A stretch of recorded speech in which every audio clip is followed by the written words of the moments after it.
तो नमस्कार दोस्तों, कैसे हो आप सभी। दोस्तों, आज की जो घटना मैं आपको बताने जा रहा हूँ ये उत्तर प्रदेश में एक ज़िला है बागपत। वहाँ की ये घटना है। बागपत ज़िले में अंकित चौधरी नाम का एक लड़का रहता था और पढ़ने में अंकित जो है बहुत ही होशियार और बहुत ही लायक लड़का था पढ़ाई के मामले में। मगर अंकित के साथ कुछ बुरा हो जाता है। अंकित के परिवार के साथ कोरोना काल के दौरान अंकित के माता पिता जो हैं उनका स्वर्गवास हो जाता है। स्वर्गवास होने के बाद अंकित घर में इकलौता बच जाता है, ना उसके माता पिता होते हैं और रिश्तेदार भी माता पिता की मृत्यु से पहले ही रिश्तेदार भी उससे उनके परिवार से दूरी बना चुके थे। तो अंकित ग्रेजुएट की डिग्री ले लेता है अपनी, और ग्रेजुएशन करने के बाद वो पीएचडी के लिए लखनऊ का भी डॉक्टर भीमराव अंबेडकर जो कॉलेज है उसी से एफिलेटेड एक कॉलेज इधर भी है अपना गाजियाबाद में, वहाँ पे एडमिशन ले लेता है और अपनी पीएचडी शुरू कर देता है। तो उस पीएचडी के दौरान अंकित के 6 दोस्त और बन जाते हैं जो अलग अलग थीसिस लिख रहे थे और अलग अलग क्षेत्र में जो है पीएचडी कर रहे थे। तो आपस में दोस्ती गहरी हो जाती है, तो उनके आपस में मैसेजेस जो है वो चेंज होना शुरू हो जाते हैं, एक्सचेंज होना, हाय हेलो, घूम के आना इकट्ठा। और मतलब वो ये हफ्ते में एक आउटिंग टूर जरूर बनाते थे आसपास, या तो दिल्ली घूम के आते थे या देहरादून चले जाते थे या चंडीगढ़ चले जाते थे या हरिद्वार चले जाते थे। तो एक टूर जरूर बनाते थे और आपस में गुड मॉर्निंग हाय हेलो का मैसेज चलता रहता था। तो अंकित जो है एक पीजी में रहता था, पीजी में, और उसे एक रूम चाहिए था। तो अंकित की मुलाकात उमेश नाम के एक लड़के से होती है, और उमेश जो है वो भी गाजियाबाद का रहने वाला था। और वो अंकित को बोलता है कि यार अगर तुझे रेंट पे कोई घर चाहिए तो तू मेरे घर में ही रह ले, मुझे किराया भी मत दी और मेरे घर आराम से रह, खाना पीना खा पी। और अंकित उमेश को हाँ कर देता है कि ठीक है मैं तेरे घर पे ही रहूँगा, मगर दोस्त मेरा एक है कि मैं किराया दे के रहूँगा, फ्री में नहीं रहूँगा। तो उमेश भी इस चीज़ के लिए हाँ कर देता है, ठीक है भाई तू मुझे किराया दे दियो और मेरे घर में रह जा। अब धीरे धीरे उमेश और अंकित की दोस्ती गाढ़ी हो जाती है। अब उमेश जो है अंकित को बोलता है कि यार जो तेरी ज़मीन पड़ी है ना तेरे बागपत में गांव में, वहाँ उस ज़मीन को बेच दे, उस घर को बेच दे, क्योंकि अब देख तुझे वहाँ रहना तो है नहीं, गांव में भी मतलब तेरे रिश्तेदार यार दोस्त इतने हैं नहीं, तूने रहना है अब या तो नोएडा या दिल्ली या लखनऊ किसी शहर में ही रहेगा, तो वहाँ की ज़मीन भी जो है अब वो किसी तेरा कोई काम की नहीं है। तो इससे अच्छा ये होगा कि तू उस ज़मीन को जो है सेल आउट कर दे और यहीं पर तू अपना कोई मकान ले ले और यहाँ पे रहने लग जा। अब अंकित को भी ये बात समझ आती है और अंकित जो है गांव की जो ज़मीन जो है उसको जाके बेच देता है और 1.25 करोड़ रुपए उस ज़मीन और मकान की एवज में अंकित को मिल जाते हैं। अंकित उस पैसे को सारे को अपने बैंक में फिक्स डिपॉजिट करा देता है उसका, और अपनी पढ़ाई भी कंटिन्यू जारी रखता है। और उमेश को इस बात का पता लग जाता है कि ये जो है 1.25 करोड़ रुपए की अपनी ज़मीन अंकित बेच के आ गया है और पैसा इसी के पास है। तो उमेश एक साजिश रचता है। इसके लिए क्या करता है उमेश बोलता है इसको अपना अंकित को कि भाई ऐसा है, मैंने यार कोई बिजनेस में पैसे लगा रखे थे और मेरा ना उस बिजनेस में घाटा हो गया है और अब तो मेरे लेनदार इतने हो गए हैं कि मुझे तो लग रहा है कि मुझे मरना पड़ेगा। तो अंकित बहुत अच्छा लड़का होता है, वो कहता है कि यार ऐसा है तुम मरने मारने की बातें मत कर, कितना नुकसान हुआ। तो उमेश बताता है कि मेरा 20 लाख रुपए का नुकसान हुआ है, और अंकित बिना सोचे समझे बिना कुछ देरी किए 20 लाख रुपए उमेश को दे देता है। उमेश वो पैसा लेके अपना बैंक में डलवा देता है और उस पैसे से जो है मजा करना शुरू कर देता है। और उमेश के दिमाग में एक साजिश ऐसी चल रही थी, उसका खुलासा भी हो जाएगा। उमेश क्या करता है, एक दिन जैसे ही कॉलेज से आता है अंकित चौधरी, तो उसके लिए उमेश जूस तैयार करता है और जूस में नशे की दवाइयाँ डाल के उसे पिला देता है। और पिलाने के बाद अंकित बेहोश हो जाता है, और बेहोश होने के बाद वो उसका कत्ल कर देता है। कौन? उमेश अंकित चौधरी का कत्ल कर देता है। और कत्ल करने के बाद वो उसका एटीएम ले लेता है, उसकी सारी चीज़ें अपने पास रख लेता है।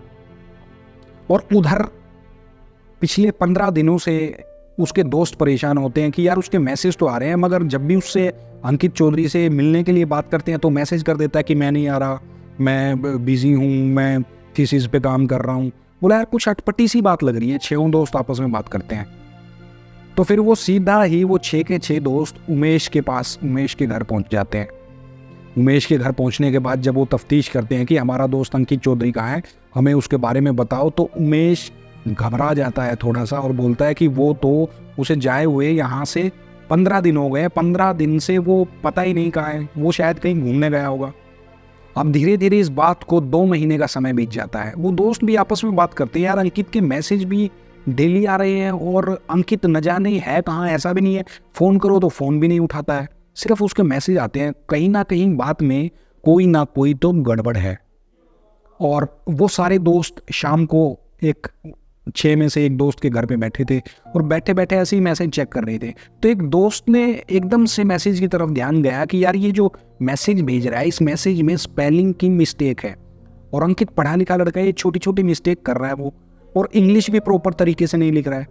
कहीं ऐसा तो नहीं कि अंकित की जगह कोई जो है इन मैसेज को भेज रहा हो। तो सभी बाकी 5 दोस्त होते हैं ना, वो भी चेक करते हैं कि यार कहीं वाकई में कोई गड़बड़ तो नहीं है। वो सब देखते हैं तो सबके मोबाइल में जो मैसेज आते हैं उन सब में स्पेलिंग गलत होती है। तो उनका माथा टनक जाता है कि भाई हो ना हो अंकित का फ़ोन कोई और यूज़ कर रहा है और हमें बरगलाने की कोशिश कर रहा है। और इन दोस्तों को ये बात का नहीं पता होता कि अंकित जो है ज़मीन बेच चुका है और उसके पास 1.25 करोड़ रुपया है। तो वो चारों दोस्त, वो 6 दोस्त जो होते हैं, वो सीधा बागपत चले जाते हैं जहाँ उसका होम टाउन था, होम एड्रेस उसने दिया हुआ था अंकित चौधरी ने। और वहाँ जाने के बाद जब तफ्तीश करते हैं तो पड़ोसी बताते हैं कि वो तो आया था आज से तकरीबन 2-2.5 महीने पहले और वो सारी ज़मीन अपनी सेल आउट करके और सब कुछ बेच के चला गया।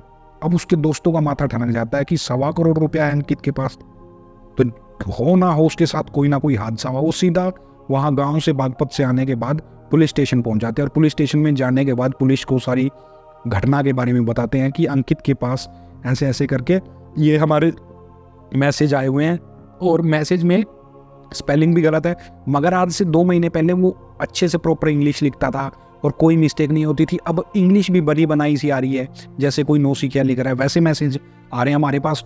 हो ना हो हमारे दोस्त के साथ कोई ना कोई गड़बड़ हुई है। पुलिस पहले तो इस केस को हल्के में लेती है और 1-2 दिन यहाँ वहाँ घूमने के बाद वो पुलिस वैसे ही बोल देती है कि हाँ यार वो पता कर लिया, वो है नहीं, वो टरका देती है उन 6 के 6 दोस्तों को।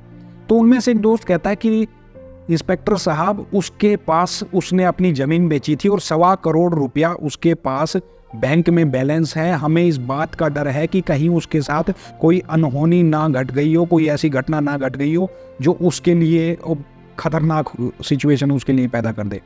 पैसों का एंगल सामने आते ही पुलिस के भी कान खड़े हो जाते हैं कि अगर पैसे अंकित के पास हैं तो हो सकता है कि शायद जैसा ये लड़के सही बता रहे हैं उसके साथ कोई घटना घटी हो। तो पुलिस जो है अंकित के मोबाइल फ़ोन को ट्रेस पे लगवा देती है और जांच पड़ताल करती है कि इसका मोबाइल कहाँ कहाँ किस किस लोकेशन पे ऑन हुआ था। अब उन सब जगह वो सारी जो लोकेशन थी, कोई हरिद्वार दिखा रही थी, कहीं पे देहरादून दिखा रही थी, कहीं ऋषिकेश दिखा रही थी, कहीं चंडीगढ़ दिखा रही थी। और उसके साथ साथ पुलिस जो है उसका जो बैंक है, बैंक का खाता चेक करती है तो उसमें दिखाई देता है कि डेली जो है 40,000 रुपये निकाले जा रहे हैं। अब पुलिस जो है जिन जिन एटीएम से वो पैसे निकाले गए थे उन सब की फुटेज मंगाती है और उसमें देखती है, चेक करती है और उसके 6 दोस्तों को दिखाती है।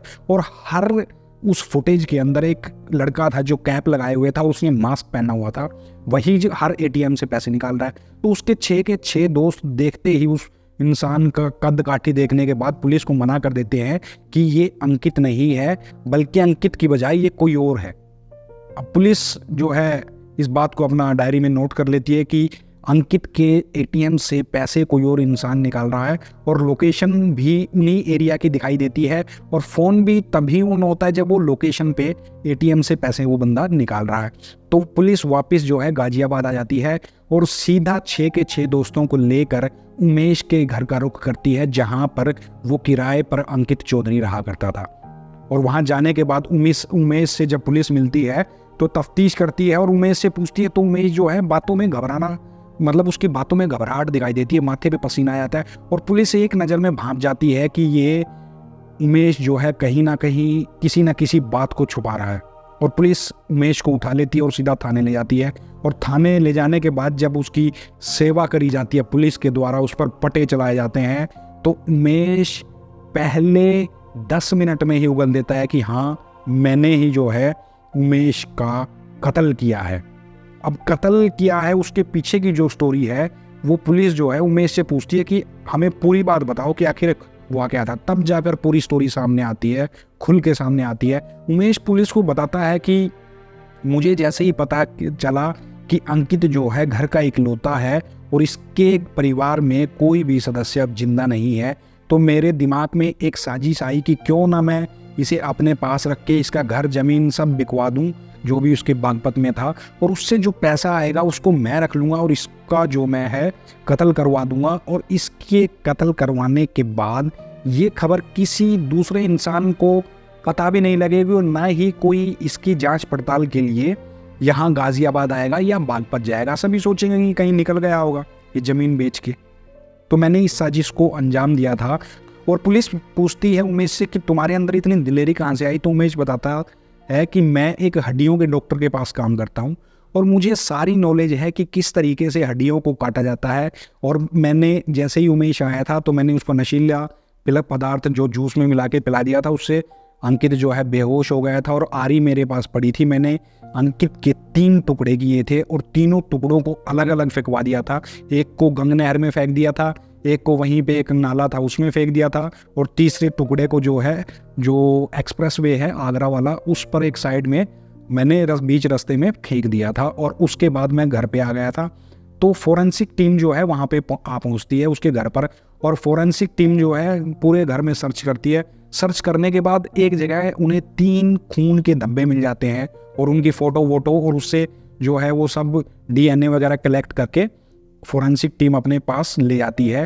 और उमेश के मुंह से जब ये सारी बातें वो 6 के 6 दोस्त भी सुनते हैं तो उनकी भी आंखें नम हो जाती हैं। अंकित जो एक बहुत होनहार लड़का था, जिसके ज़िंदगी में आगे बढ़ने के बहुत ख्वाब थे, जो अपना जीवन जीना चाहता था, अच्छे तरीके से जीना चाहता था, उसकी सभी आशाओं पर, उसकी सभी उम्मीदों पर को उमेश नाम का जो वो दरिंदा था उसने मिट्टी में मिला दिया था। मिट्टी में क्या मिला दिया था, बल्कि अंकित को दुनिया ही छोड़कर जाना पड़ा। उसने उसका उमेश ने कत्ल कर दिया था, जिसकी वजह से अंकित के बेचारा इस दुनिया में जिंदा नहीं आता। और 6 के 6 दोस्त जो है उनकी आंखें नम थी, क्योंकि वो सब जानते थे 6 के 6 दोस्त कि इसका घर पर कोई नहीं है। इसीलिए वो जो होली दिवाली पे जो भी बार त्यौहार होता था उसको अंकित पे को अपने घर ले जाते थे। और अंकित के घर वाले जो माँ बाप, जो उनके दोस्तों के माँ बाप थे, वो भी अंकित को उतना ही प्यार करते थे जितना वो अपने बेटे को करते थे। वो भी इस बात से बहुत ज़्यादा दुखी हो जाते हैं।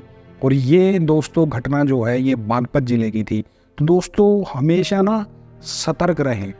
अब उमेश जो था ना, उमेश को इस बात का बिल्कुल भी अंदाज़ा नहीं था कि जैसे 3 इडियट फिल्म में आमिर खान बोलता है ना कि मैं तो कोई बात नहीं, मैं तो छुप जाऊंगा, मगर मुझे 3 मेरे दोस्त हैं वो ढूंढते हुए मुझे आ जाएंगे। उमेश को इस बात का अंदाज़ा नहीं था कि वो 3 दोस्त थे और यहाँ ये उमेश के 6 दोस्त थे जो उसे ढूंढते हुए आए।